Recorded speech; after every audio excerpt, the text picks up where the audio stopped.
the 1989-90 boys basketball team.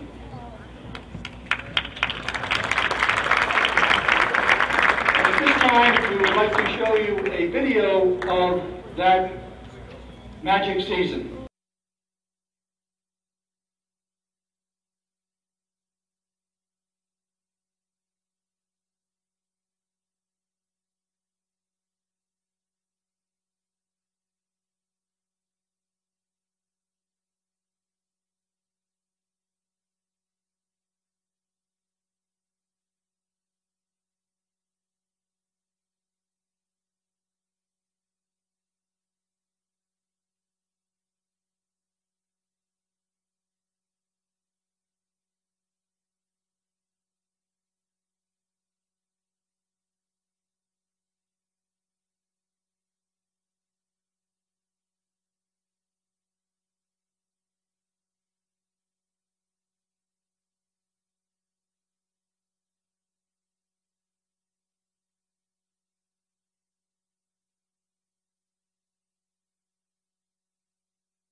if Coach Spike Stockwell would please come to the podium, and all the team members could come up here, please.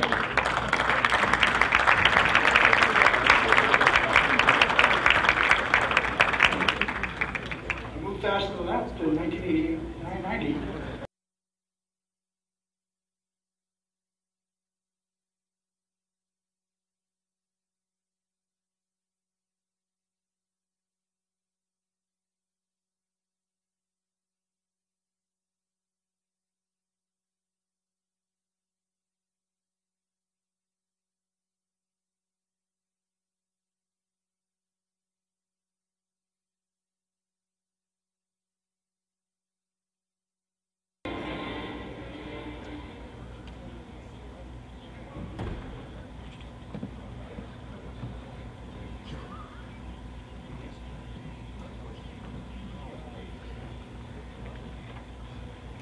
First of all, on behalf of the 89-90 team, I'd like to thank the Hall of Fame committee for this honor this evening.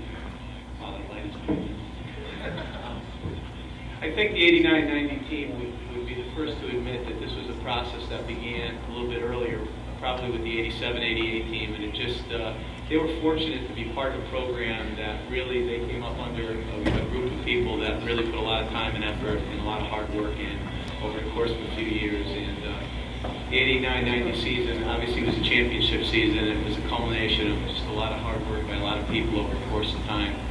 And I'm proud to be part of not only this group of people, but also all the people that made it worthwhile and all this possible from, I guess, 1987 through the 90-91 season. And the assistant coaches got fortunate to be here. I just want to mention Jeff Corey, Dave Murphy, Peter Stokola, and who else is here? Jim Fitzgerald.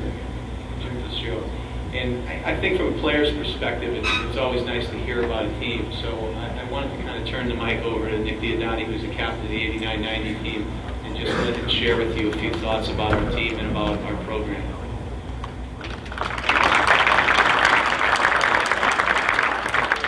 Thank you very much.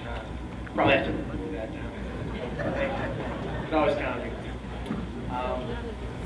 First of all, on behalf of all of the entire team, I'd like to say thank you to the selection committee and everyone involved with the Hall of Fame. This has really been a fantastic evening, and I think I speak for everyone when I say that this is truly an honor, and we feel extremely fortunate to be here and be recognized in this way.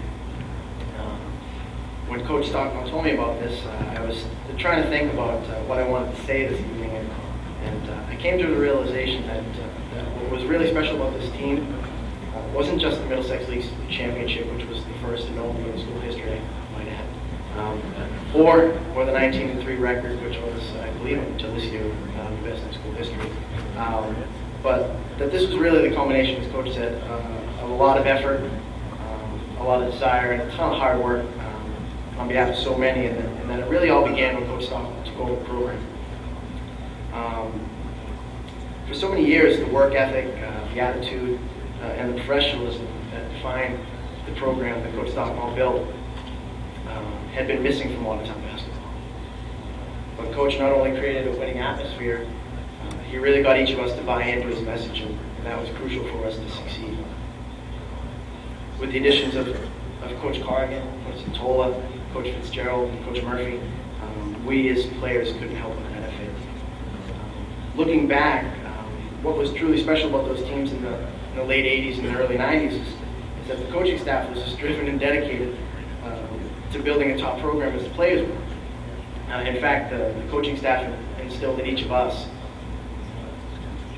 the understanding that winning championships and building a legacy was more about attitude and desire, and that we weren't good enough to simply show up and, as Coach Stockwell used to say, roll out the balls on the first day of practice and compete, never mind win in the Middlesex League.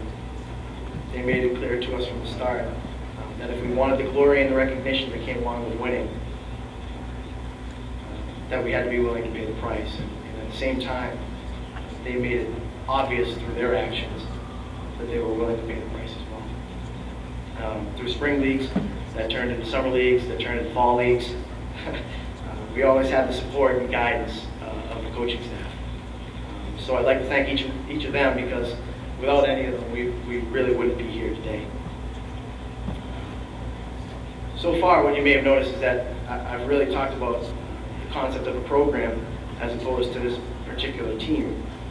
And the reason for that is that really because this team probably would not have been able to achieve the level of success it was able to attain if the likes of Jimmy Parakis and Mikey Timperio and Ray Davidian and Brian Carroll and a host of others hadn't laid the groundwork and shown us as underclassmen what could be achieved through dedication and hard work.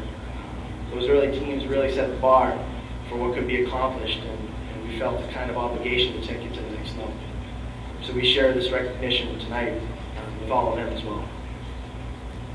Finally, I'd like to thank the guys behind me. Without their commitment, this could never have happened. It's funny because after I heard about our election from Elaine Parents, I started to look back through all my old scrapbooks and all the old programs, and I realized one thing, and that's that looking at all these guys, we really aren't that intimidating individually.